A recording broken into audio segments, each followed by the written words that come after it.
তাহলে আজকে আমরা আলোচনা করব কোয়েশ্চেন ব্যাংকের খুব তিনটে ভালো ভালো শর্ট কোয়েশ্চেন নিয়ে, এবং তিনটে শর্ট কোয়েশ্চেনই প্রচণ্ড ট্রিকি। এই 2-এর 1 নম্বর, 2-এর 3 নম্বর আর 2-এর 4 নম্বর। ফার্স্টে আমরা 1 নম্বরের অঙ্কটা সলভ করার চেষ্টা করব। বাকি ভিডিওগুলোতে 2 এবং 3 পরপর আপলোড করব। আগে 1 নম্বরের অঙ্কটা দেখি। এই অঙ্কগুলো সাধারণত তোরা স্কুলের অ্যানুয়াল এক্সামে পাবি না। এগুলো পাওয়ার চান্স মোস্টলি তোদের বিভিন্ন স্কলারশিপের পরীক্ষা, যেমন সামনেই আসছে NMMSC, বা তোদের সায়েন্স ট্যালেন্ট বা অন্যান্য ট্যালেন্ট সার্চ যে এক্সামিনেশনগুলো হয় সেগুলোতে এই ধরনের ট্রিকি অঙ্কগুলো পেতে পারিস, বা স্কুলের পরীক্ষায় পেলেও পেতে পারিস যদি স্যারেরা তোদেরকে মানে টেস্ট করতে চান, বুদ্ধির টেস্ট করতে চান, তাহলে এই ধরনের অঙ্কগুলো দিতে পারে। যাই হোক, আমরা অঙ্কটা সলভ করার চেষ্টা করি। তাহলে ফার্স্ট অঙ্কটা কি দিয়েছে? ফার্স্ট অঙ্কটা দেখ দিয়েছে একটা সিম্পল 3-4টে ভগ্নাংশের যোগফল দিয়েছে। আগে আমরা লিখে নিই অঙ্কটা। তাহলে কি কি দিয়েছে? 1-এর 3 প্লাস 1-এর 15 প্লাস 1-এর 35 প্লাস 1-এর 63 প্লাস 1-এর 99 প্লাস 1-এর 143, তাই তো? এবার তুই দেখে বলবি যে দাদা এটা তো একটা সিম্পল ভগ্নাংশের যোগ, এটা নিয়ে আবার এত মাথা ব্যথার কোনো কারণ আছে? কিন্তু হ্যাঁ, মাথা ব্যথার কারণ আছে, কারণ একটু আগেই যখন তোকে করতে দিয়েছিলাম তুই সেটা দেখতে পেয়েছিস যে এটাকে যদি আমি পরপর লসাগু করে এগোতে চাই, কখনোই মানে ভালো করে প্রসিড করতে তো পারবোই না, অযথা বড় হবে অঙ্কটা, 2 পাতা 3 পাতা চলে যাবে, কাটাকুটি ফাটাকুটি করে দেখবো উত্তর পেলেও পাচ্ছি কি নাও পেতে পারি। তাহলে এটাই কি ট্রিক আছে বা এটাকে কিভাবে অ্যাপ্রোচ করব আমি একটু দেখি। তাহলে আমি আইডেন্টিফাই করি বা এখানের মধ্যে কোনো একটা স্পেশাল প্যাটার্ন খোঁজার চেষ্টা করি।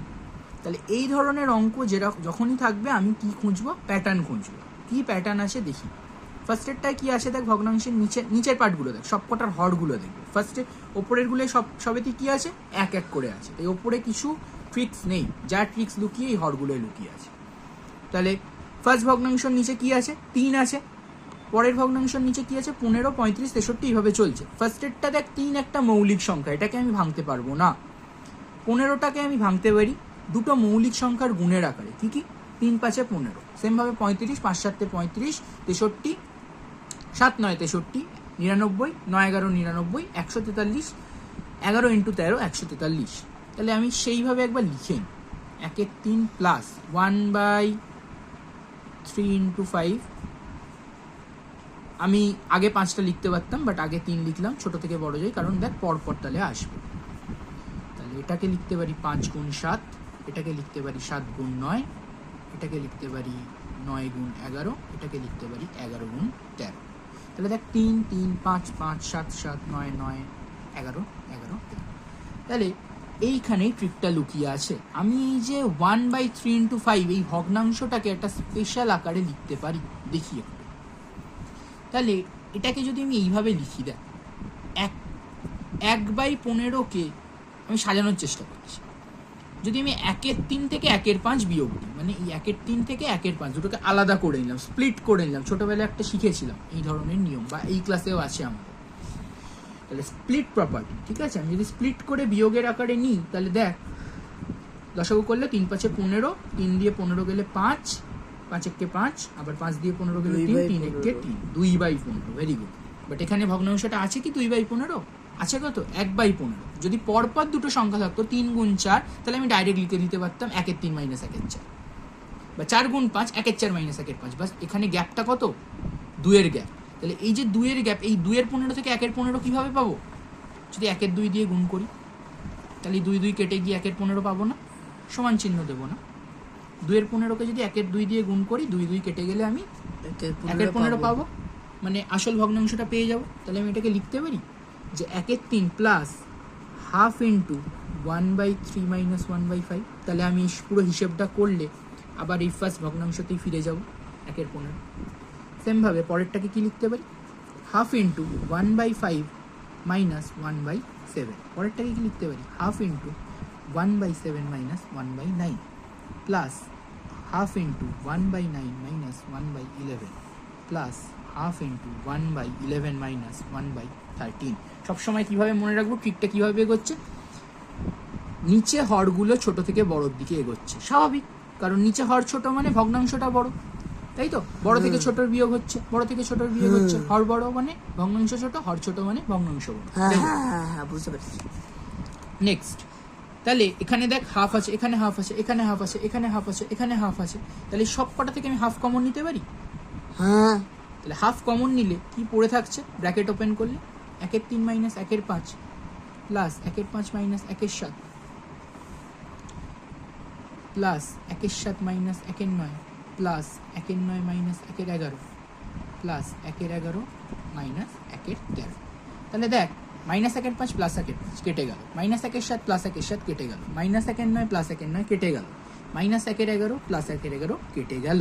তাহলে কি পড়ে থাকছে দেখ, 1/3 বাইরে হাফটা গুণে আছে, তাহলে হাফের সাথে 1/3 গুণ হলে এটা হয়ে যাবে 1/6, আবার এই প্লাস হাফের সাথে মাইনাস 1/13 গুণ হলে প্লাসে মাইনাসে মাইনাস 1/26। দেখ তাহলে এত বড় একটা ভগ্নাংশের যোগফলকে আমি এই ট্রিকটা ইউজ করে এই যে কনজিকিউটিভ মৌলিক সংখ্যার বিয়োগফলের রূপে লিখে এই ট্রিকটা ইউজ করে কত ছোট আকারে নিয়ে চলে আসতে পারলাম। এবার এই যোগ বিয়োগটা তো একদম ইজি, সরলটা। তাহলে 3, 6, 26 এগুলোর লসাগু নিলে কত হবে? 3 দিয়ে গেলে 1, 2, 26, 2 দিয়ে গেলে 1, 1, 13। তাহলে 3 দুগুণে 6, 6 13 78। 3 দিয়ে 78 গেলে কত হয়? 26। এই 26, দাঁড়া আমি একটা এই করছিলাম তো। আচ্ছা বুঝেছি, ক্যালকুলেট করছি। 6 দিয়ে 78 গেলে সবসময় লসাগু থেকে দেখবি, দেখ 13। Very good. এই প্রসেসটাও শিখিয়ে দিই, বাকিদের জন্য হেল্পফুল হবে। সবসময় লসাগু থেকে দেখবো। এখানে 78 আছে মানে এখানে আমি যখন 3 দিয়ে ভাগ করব, তাহলে বাকি কি পড়ে থাকবে, এইখানে লসাগু থেকে 3টাকে সরিয়ে দিয়ে বাকি যে সংখ্যার গুণফল, এই যে 78 পড়ে আছে, 3কে সরিয়ে নিলাম, 13 দুগুণে 26 ডাইরেক্ট লিখবো। 6 মানে 3 দুগুণে 6, 6টাকে সরিয়ে নিলাম, কি পড়ে থাকলো 13। 26 দিয়ে 78, এই 26টাকে সরিয়ে নিলাম, মানে 13 দুগুণে 26, এই 13 আর 2 সরিয়ে নিলাম, কি পড়ে থাকবে 3 পড়ে থাকবে। এইভাবে খুব ইজিয়ার ভাবে হয়। এই প্রসেসগুলো এখন থেকে শিখেন। তাহলে 13 থেকে 3 বিয়োগ করলে 10, 36/70। ছোট করলে 6 6 36, 6 13 78, 6/30। দেখলাম এত একটা বড় ভগ্নাংশের যোগফল, যেটাকে আমি লসাগু করে পুরোটা যদি করতে যেতাম 4-5 পাতা লেগে যেত, তারপরেও অ্যান্সার আসতো কিনা সন্দেহ।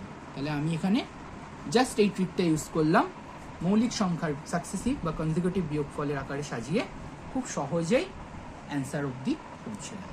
বুঝতে পেরেছি? হ্যাঁ, ঠিক তো?